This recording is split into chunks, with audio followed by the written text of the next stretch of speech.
Bonjour à toutes et à tous, voici l'analyse du SP500 et de l'euro-dollar pour le mercredi 8 juillet.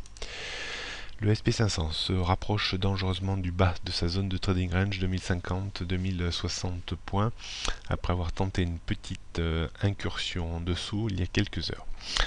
Il faudra surveiller donc ce niveau. Une clôture jour en dessous de 2050 points annoncerait peut-être la sortie de cette zone de trading range avec un risque de rechute en direction des 2020-2030 points et peut-être vers le point bas annuel situé à 1960 points.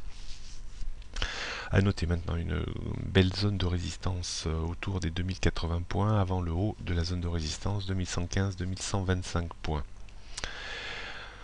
On note donc première zone de résistance 2080-90 avant 2115-2125 points, support 2050 et 2030 et en dessous on aurait 1965 points.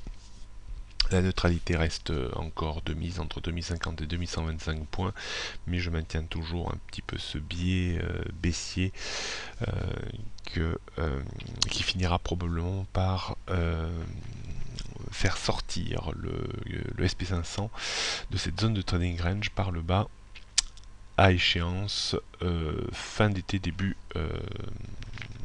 d'automne.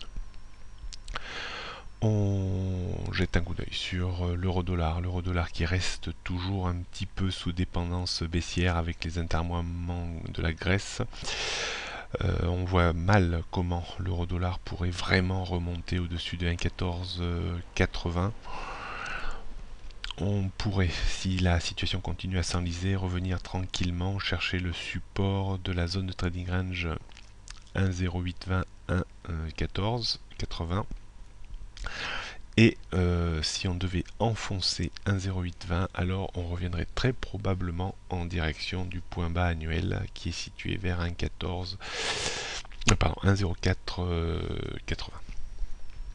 On surveillera donc dans l'immédiat 1,12. 1,12, au-dessus du 1,12 on retrouverait un petit courant plus porteur avec déjà aussi avant 1,12 1,11 et la rupture de 1,09 remettrait très certainement sous pression 1,0820. Donc 1,11, 1,12, 1,13, 1,1495, 1,1530 sont les résistances.